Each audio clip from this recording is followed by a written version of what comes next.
Salam damai sejahtera Bapak Ibu serta saudara-saudari semua. Untuk mengawali renungan tentang firman Tuhan ini, mari kita bersatu di dalam doa.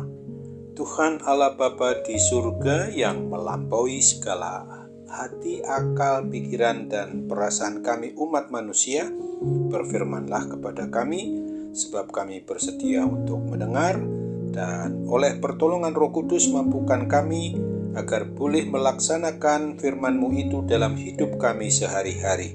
Hanya dalam nama Tuhan Yesus kami berdoa kepadamu. Amin. Sebagai nas renungan firman Tuhan pada hari ini diambil dari 1 Petrus 2 ayat 6 dan ayat 7 yang berbunyi demikian. Sebab ada tertulis dalam kitab suci, sesungguhnya aku meletakkan di Sion sebuah batu yang terpilih, sebuah batu penjuru yang mahal, dan siapa yang percaya kepadanya tidak akan dipermalukan. Karena itu bagi kamu yang percaya, ia mahal, tetapi bagi mereka yang tidak percaya, batu yang telah dibuang oleh tukang-tukang bangunan telah menjadi batu penjuru, juga telah menjadi batu sentuhan, dan suatu batu sandungan. Sebagai tema yang diangkat dari nas renungan kita adalah umat percaya kepada Kristus tidak akan dipermalukan.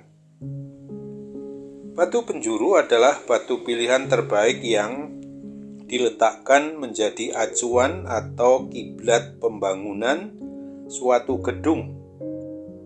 Dan dari batu penjuru tersebut diukur arah ke kiri, ke kanan, ke depan, ke belakang, dan ke atas, ke bawahnya untuk membuat rencana pelaksanaan suatu pembangunan gedung yang akan dibangun. Dari nas renungan tentang firman Tuhan pada hari ini mau mengingatkan kepada kita bahwa batu penjuru yang dipilih secara khusus oleh Tuhan Allah Bapa dan dikirimkan kepada bangsa atau umat pilihan Allah Israel itu, agar Israel umat pilihan Allah itu tidak sungguh-sungguh mau hidupnya dipermalukan ke tengah orang lain, tetapi dapat memperoleh petunjuk supaya hidup yang selalu harus sesuai dengan kehendak Tuhan yang memilihnya dan menerima keselamatan kekal.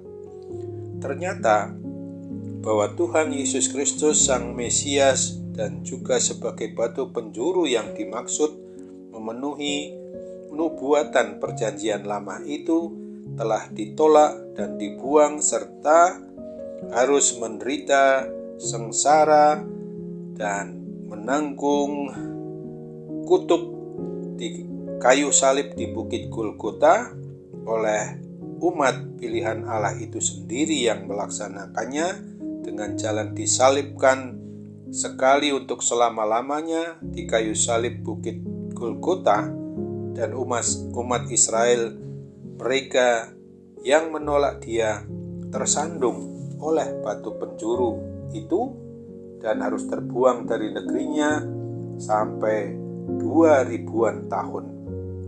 Dengan merenungkan kebenaran firman Tuhan pada hari ini, kiranya kita sebagai pribadi atau sebagai keluarga, orang-orang yang dipilih Tuhan sehingga boleh mengaku percaya beriman kepada Tuhan Yesus Kristus, sungguh selayaknya bersyukur, berterima kasih karena Tuhan mengizinkan kita untuk memperoleh kesempatan menjadi umat yang mengimani akan adanya batu penjuru, yaitu Tuhan Yesus Kristus sendiri, sehingga kita dilayakkan menjadi bagian dari bait Roh Kudus yang dibangun oleh Tuhan Yesus Kristus, tempat kediaman Roh Kudus itu sendiri.